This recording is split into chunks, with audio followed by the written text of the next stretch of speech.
Today we're going to talk about some great exercises to strengthen your trunk safely. If you've had a history of back problems or you're worried about bothering your back, this is a great series of 3 exercises developed by Dr. Stuart McGill, one of the big spine gurus out there. Incredible amount of work, incredible researcher, and this is the McGill Top 3, which you may have heard about before.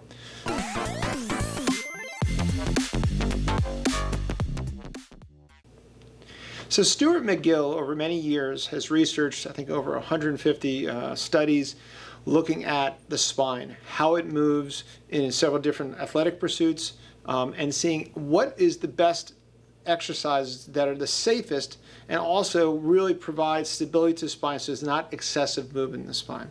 A lot of us think about that six-pack and movement. For a lot of back safety programs, we want to try and strengthen the core safely. We don't want excessive spinal movement. And he really identified these 3 after years of looking at what muscles activate in different positions. He found these muscles activate at the right times to provide the greatest stability. And that's why they're called the McGill 3. So the muscles we're talking about, we'll first kind of go into the spine a little bit about the anatomy. So let's go from there. So the anatomy of the back here is, this is your spinal column here. This is a side view, okay? This is if we had a head here, the head would be facing that way. It'd be like I was standing like this, okay? So it's got a little bit of, you can see right here, is a natural curve. This is a normal spinal curvature. It's got a little, it's like a spring mechanism, okay? It expands, it takes compression, movement and all that, but that's a normal curve. Some people think the back is straight. It's not necessarily straight. In certain instances it's straight, but a normal spine has a normal curve. So we look at the cervical spine, which is these upper segments here. We have the thoracic, which is this mid portion here. Then we have the lumbar spine, and it attaches to the sacrum, this lower area here.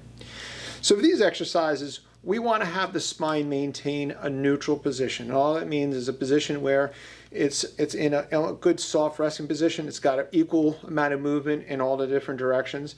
And it should be a movement when you're doing these exercises that you feel comfortable in, that you're not in a great amount of pain. You should feel, mild discomfort is not uncommon if you're coming off of back pain.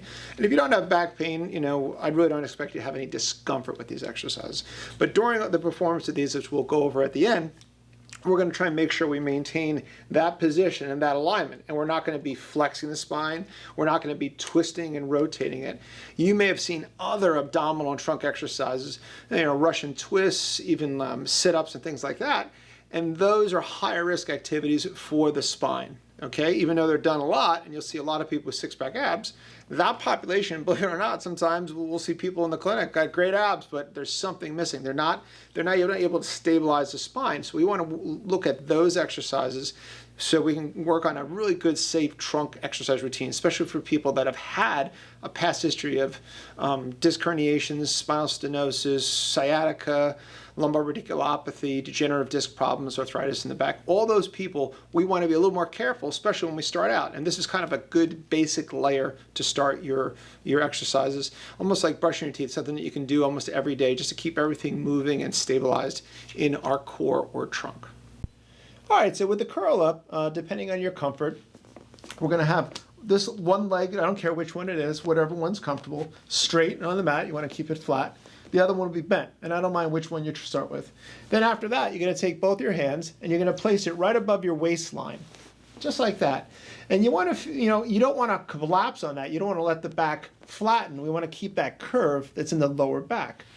And at that point, you're going to slowly do an isometric contraction, where you're basically going to tighten your abdominals without flattening your back. So you're going to bring your head up. It's not a lot, just up like so, and you're going to count to 10. 10, 9, 8, 7, all the way to the bottom, and then release it. You're going to do this, 6 to 10 times in this position. If you want to alternate, you can also alternate both sides. But the key is that these hands shouldn't feel like you're pressing and pinning them to the mat. So if you look at the curl up, and we look at it in the spine model here, this is my waistline right about here. my hand placement is right about here. So as we're tightening these abdominals and you're getting a contraction through here, you shouldn't feel like this spine is pushing down into the hand. These hands should sense, if you feel like you're pinning these fingers to the floor, then it's too much pressure. You want to keep this normal, they'll call it lordosis or curve here. And as you look up to the top, you're literally just lifting your head slightly off. Some people will have you bring it even a little higher, but you're about 1 or 2 inches off as you have this contraction. Okay? But there's no movement in this area. You set the contraction, you lift your head, just your neck off the ground, and you're going to hold that for 10, like I said, 10 seconds. Okay? I hope this visual helps you out. Second one we're going to talk about is a basic side plank. Okay? And there's a few different variations of it that you can do. I'd rather have you start out with all these exercises gradual. If you can't get to a full 10 seconds, do 3 to 5 seconds. A little discomfort, especially if you have a history of back problems, kind of listen to that. Mild is okay, but nothing that really lasts too long. Okay, the side plank, you place your arm down. We're still trying to keep that neutral position here. Okay, we're still trying to keep this little curvature. So even though we're lying on our side here, okay, we want to have that bowing. If you look from a top view, we still keep that little bit of curvature in the back. So you'll place your arm down like so. You can start out with a bent knee position here. And you're going to feel like you're actually going to work the hip muscles with this one as well. You're actually going to hit the side musculature here. And you want to have it in line with your trunk. Okay? You're going to hold this for 10 seconds. After 10 seconds, you're going to gently allow it to lower back down. Okay? We shouldn't be sagging. Okay? We want to keep everything evenness. We want everything to be balanced in the back as we do this. Hold it like so. Count to 10 seconds. Okay? If you feel like this is just so easy, then you can actually advance the exercise. Put the legs out straight, one in front of the other, and you're going to come up like this, holding that position. Okay? 10 seconds. And eventually you can make it a little harder with your foot on top of your foot. And there's a variety of ways. Okay? All right? You're going to do this on both sides. Some people get kind of fatigued, and they'll say, one, my shoulder and neck can't tolerate because you're putting a lot of pressure through your shoulder. You can modify it. Sometimes I'll put them up, I'll show this in another video, up on a table, and I'll kind of put some more pressure through their trunk than their arm. Or we simply take it and we do two on the left and then 2 on the right. We alternate. Okay. Eventually, we like to get the endurance, so you do it continuously with the idea that we're hitting one side and we're working on the endurance of these muscles. These muscles are supposed to be active all the time. They're trying to provide stability to the lumbar spine without having excessive movements. All right. If the spine is stable, the extremities work a little bit better. So that's a side plank. That's the number 2. Okay. Okay, the next one is called the bird dog. Okay, bird dog you've probably seen, and a lot of people use this variety of ways. We're going to show you the way that McGill wants you to do these particular exercises. So you're going to be on all fours. Okay, I like your hands directly over your shoulder, and also your knees directly over your hip girdle here.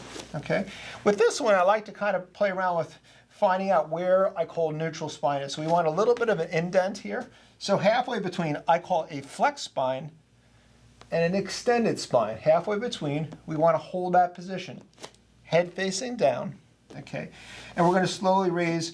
Some people do it all at once eventually, but we're going to bring one arm, let's say our left arm, and then our opposite leg as straight as we can, keeping a good, stable surface. Holding it for 10 seconds.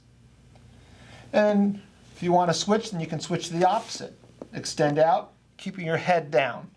Okay? We don't want any excessive curvature. We don't want to feel like you're hyperextending your back as you come and you hold that position. Okay? A couple of ways you can modify this is you can do it just with your arms. In people that are very deconditioned, arms forward for 10 seconds. Or you can simply do it with extending your legs. But don't compromise your form with this. Some people that have a little bit of tightness in the hips, they can't completely extend their leg back, and they'll actually go right about to here and hold it for 10 seconds without that. But eventually you want to get it so that they completely extend like that. And that's more of a limitation of range of motion at the hip. It's not so much your ability to stabilize the back. So go as far as you can. And listen, I'm telling you, 6 to 10 times for 10 seconds for each side. So we're going to do 10 to the left, 10 to the right. That's a starting point. If you feel like you can't do that much, shoot for 2 or 3 seconds. Once you start kind of, losing your position, you're starting to get sloppy and wobbly, especially in this one, then I want to hold at that. That's your goal. I did 3 seconds with good form. A little bit of motion's okay, but when you're starting to really wobble, you're teaching the back of what is the neutral position. We're kind of losing, our position sense, and that's what we want to gain by activating these muscles in the front, back, and sides. Okay? And that's the bird dog. That's the last one of the 3. So these 3 exercises can be a prep before you go out to, say, participate in basketball. Let's say you're just feeling, you're just coming off of an injury. You're not in pain or anything like that. You haven't had it in a while. This is kind of like a prep, almost like a dynamic warm-up. Specifically for the back and trunk and, core muscles. And part of the core muscles, I consider the hips as well. So these do have overlap. The side plank and the bird dog they do affect the hip girdle and some of the muscles around the hip, which is wonderful. It's I consider that part of the core, which we don't always kind of, think of it, but they all work in coordination. This can be something that you can do if you're, as part of a rehab program as you start going into the strengthening or stabilization phase in some programs. Some people can't do these exercises if they have too much pain. Even, they have to modify it. They can't go as long. That's why I was talking about reducing the time, maybe reducing the amount of movement. But you want to start somewhere. These are great kind of starting points. They're generally very safe exercise. There's no excessive movement in the spine. So even with disc herniation, stenosis, you can find a neutral position, a reasonably comfortable position as you perform. Listen, I hope this helps you out. If you got something from it, please hit the like button, smash that like button, share it if you have a friend or someone that's concerned about working those core muscles. This is a great, simple starting point. And if you're recovering from an injury, this might be something that you can kind of work on. But remember, you should not feel more pain after finishing these exercises, okay?